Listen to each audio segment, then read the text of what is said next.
और सहज भाषा में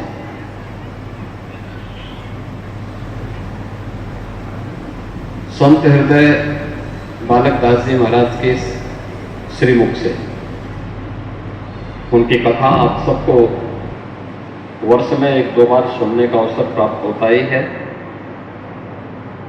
और इस बार गुरु पूर्णिमा के अवसर पर पहली बार श्री राम कथा के आयोजन के साथ उनको जुड़ने का अवसर प्राप्त हुआ। इस कथा के लिए उन्हें भी, आने वाले श्रद्धालुजनों को भी और जो यजमानगण हैं उनको भी मैं हृदय से धन्यवाद देता हूं। हमारी भारतीय संस्कृति कितनी समृद्ध और कितनी प्राचीन है, इसके पर्व और त्योहार ही इसके उदाहरण हैं। अनेक पर्व और त्योहार जो भारत को और सनातन धर्मावलंबियों को उसके इतिहास की किसी न किसी महत्वपूर्ण कड़ी के साथ जोड़ देते हैं।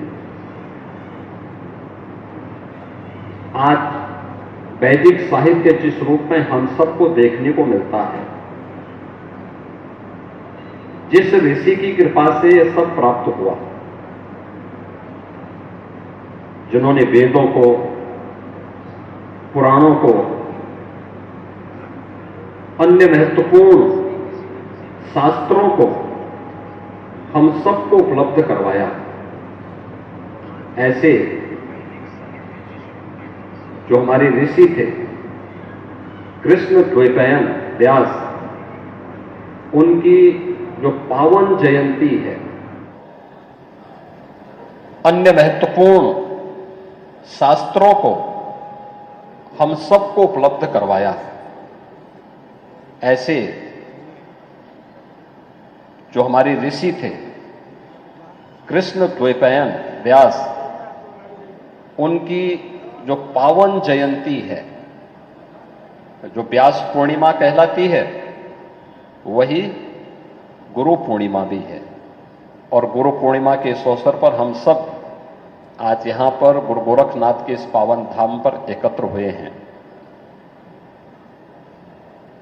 कुछ चीजें हैं जो हम सबको जानने की आवश्यकता है। हर व्यक्ति जानता है कि माता पिता किसी भी बच्चे के पहले गुरु हैं। उनका स्कूली शिक्षक, इसके बाद उनका गुरु आता है। पुरोहित उस गुरु परंपरा का प्रतिनिधित्व करता है। बड़ा भाई भी गुरु के रूप में ही पूज्य माना जाता है। और ऋषि परंपरा, संतों की परंपरा भी उस गुरु परंपरा का प्रतिनिधित्व करता है। हमारे यहां हमारे गोत्रों की परंपरा भी उसी के साथ जुड़ जाती है। हम लोग अपने किसी एक कार्यक्रम को आगे बढ़ाने के लिए दीक्षा के साथ भी जुड़ जाते हैं। इन सब के पीछे का उद्देश्य क्या है? एक ही है, जो हमें अच्छे मार्ग पर अग्रसर कर सके। माता पिता बच्चे का सबसे पहले हितैषी होंगे, बड़ा भाई हितैषी होगा, परिवार के बड़े बुजुर्ग हितैषी होंगे, स्कूली शिक्षक हितैषी होगा, पुरोहित कुलगुरु हितैषी होगा, ऋषि परंपरा हितैषी रही होगी। इसीलिए हमने उसे गुरु के रूप में मान्यता देकर के एक महत्व दिया जो हमारे अनुकूल है, समाज के अनुकूल है, देश काल और परिस्थिति से अप्रभावित है। वो हमारे लिए पूज्य हो गया। हमने उसे गुरु के रूप में मान्यता देकर के एक महत्व दे दिया। और यह परंपरा इस तिथि को, कौन सी तिथि को हमें मनाना है जिसने हमें हमारे वैदिक साहित्य के साथ हम सबको सर्वसुलभ करा करके जोड़ा। ऐसे महर्षि वेदव्यास के नाम पर हम लोगों ने गुरु पूर्णिमा के इस आयोजन को अपने साथ जोड़ने का काम किया। याद रखना, बहुत बार व्यक्ति मानता है कि मैं चोरी छिपे या लुक छिप करके गलत काम कर भी दूं तो कौन मुझे देख रहा है, या उसके भी अपने तरीके होते हैं बोलने के। देखिए, भगवान श्री राम ने अपने जीवन में मर्यादा को महत्व दिया। हर कार्य की एक लक्ष्मण रेखा उन्होंने तय की।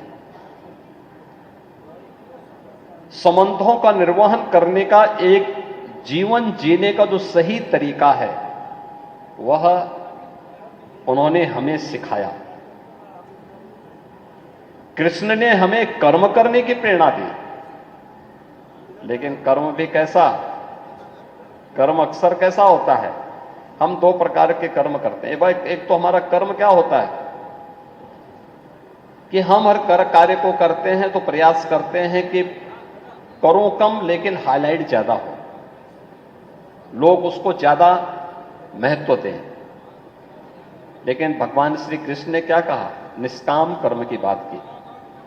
कर्मणे वादिका रस्ते मां फलेषु कदाचन।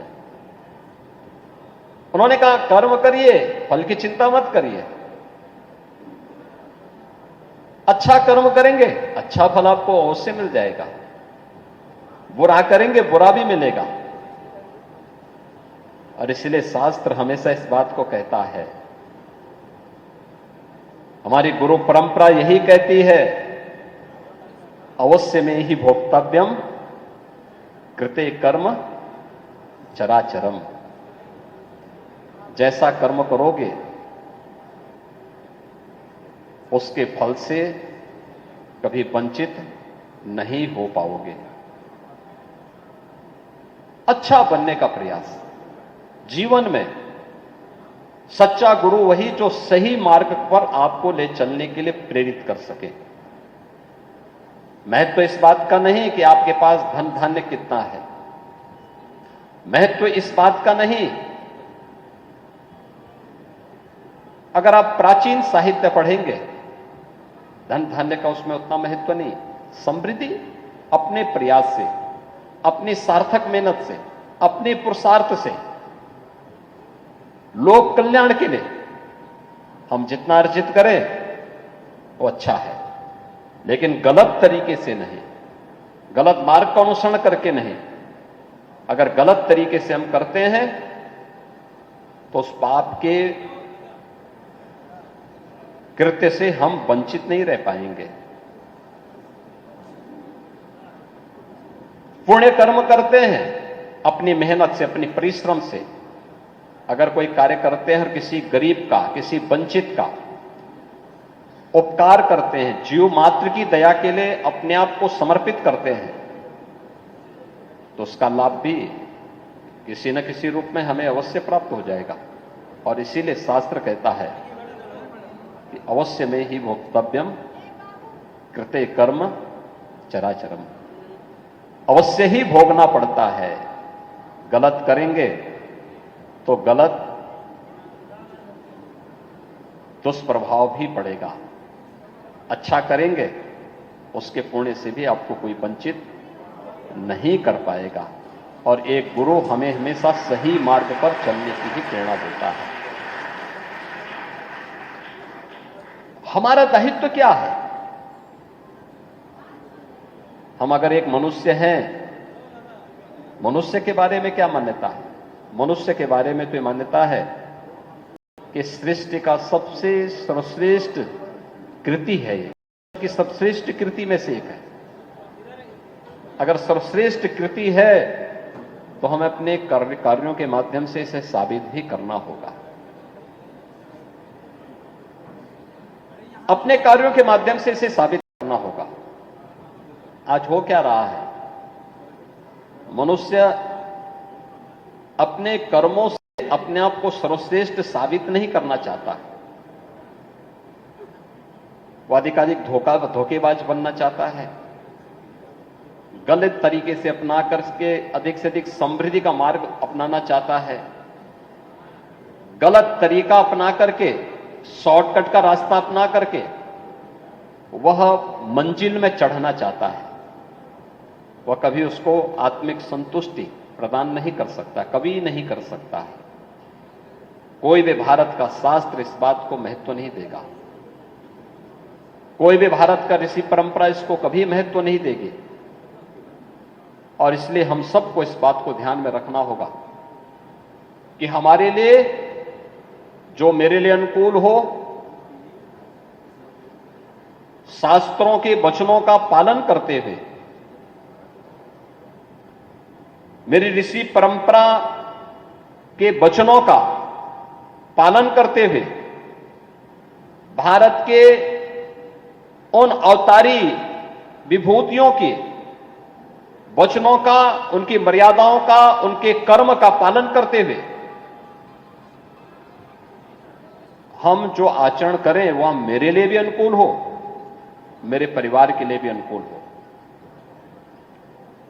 लेकिन केवल मेरे परिवार के अनुकूल हो और समाज के लिए अनुकूल न हो तो फिर आपका उससे भी उपकार नहीं होने वाला है। हमारा कोई भी कर्म हो जो समाज के लिए अनुकूल होगा, राष्ट्र के लिए अनुकूल होगा, धर्म के लिए अनुकूल होगा, वह आपके लिए भी अनुकूल अवश्य हो जाएगा। और इसीलिए कोई भी कर्म करें, सनातन धर्म की इतनी लंबी परंपरा, इतनी समृद्ध परंपरा,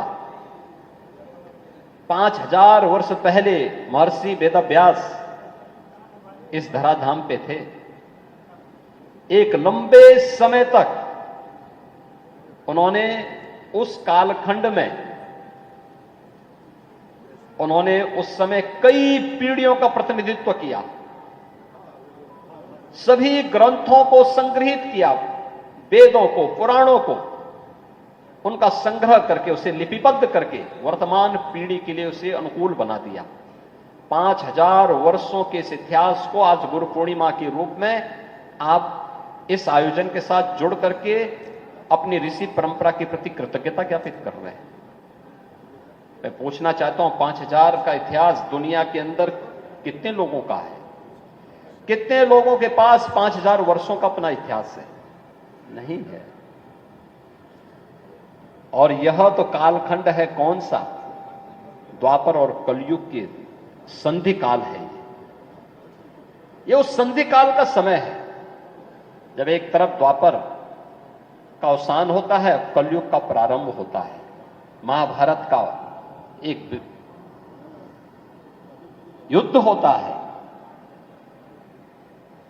और युद्ध के बाद आज भी आप देखते होंगे, उस समय महर्षि वेदव्यास ने जो अपना अंतिम पुराण रचा, श्रीमद् भागवत महापुराण, आज भी मोक्ष का, मुक्ति का उससे पवित्र ग्रंथ दूसरा नहीं माना गया। हम उसके प्रति कृतज्ञता ज्ञापित कर रहे हैं, अपनी ऋषि परंपरा के प्रति कृतज्ञता ज्ञापित कर रहे हैं, अपनी उस परंपरा के प्रति। भारत की ऋषि परंपरा कभी अपने लिए नहीं जी, लोक कल्याण के लिए, राष्ट्र के कल्याण के लिए। और इसलिए हम सब का भी दायित्व क्या होना चाहिए? मुझे लगता है कोई भी भारत का सनातन धर्मावलंबी नहीं होगा जिसने अपना नाम और अपना गोत्र भारत की ऋषि परंपरा के साथ जोड़ करके न देखा हो। कोई ना कोई ऋषि हमारे साथ जुड़ जाता है। जब हम गोत्रों की बात करते हैं तो जाति भेद अपने आप समाप्त हो जाता है। एक ही गोत्र अलग अलग जाति के लोगों के पास भी, क्योंकि हम ऋषि के साथ जुड़ रहे हैं। वह ऋषि परंपरा हमें जाति भेद में नहीं बांटती, छुआछूत और अस्पृश्यता का भेदभाव हमारे बीच में नहीं करती है। और इसी परंपरा हम सबको लोक कल्याण के लिए, राष्ट्र कल्याण के लिए समर्पित करती है। और इसीलिए आज के इस अवसर पर मैं आप सबसे भी यही कहूंगा कि हमारा एक एक कर्म, हमारे जीवन का एक एक क्षण, हमारे जीवन का एक एक पल सनातन धर्म के लिए और अपने देश के लिए, भारत के लिए समर्पित होना चाहिए। अगर हम इस कार्य के साथ जुड़ करके आगे बढ़ते हैं तो सही मायने में हम अपने गुरु परंपरा के प्रति कृतज्ञता ज्ञापित कर रहे हैं। यही गुरु परंपरा के प्रति कृतज्ञता है।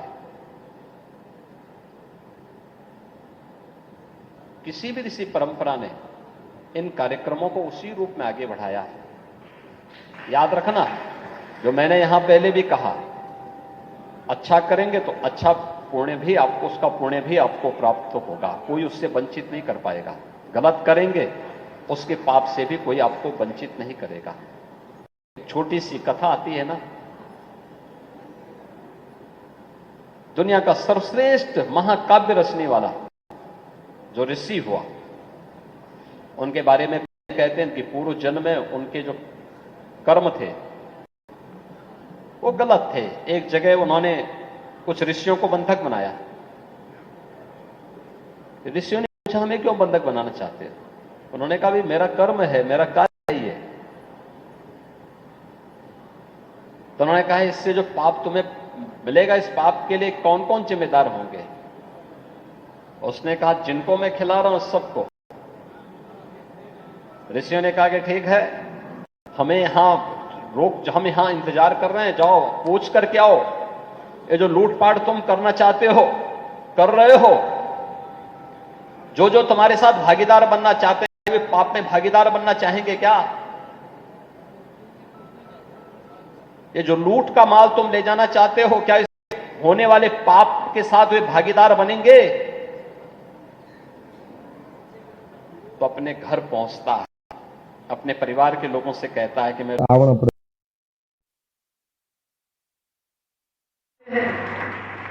तुम मेहनत करो, तुम मेहनत करके खिलाओ, हम तेरे साथ हाथ बटाएंगे, लेकिन पाप में हाथ नहीं बटा सकते, और तुम्हारे पाप के लिए तुम जिम्मेदार हो। परिवार के लोग भी उसके आगे खुली। वो चला आया वापस। ऋषियों को उसने प्रणाम किया और कहा कि मेरी मुक्ति का मार्ग बताओ। ऋषियों ने मुक्ति का मार्ग बताया। और परिणाम क्या हुआ? दुनिया का सर्वश्रेष्ठ महाकाव्य रचा गया और वह त्रिकालदर्शी ऋषि हुए। ये भारत की परंपरा है। याद रखना, पाप करेंगे, पाप में अकेले भागीदार बनेंगे, कोई सहभागी नहीं बनने वाला है।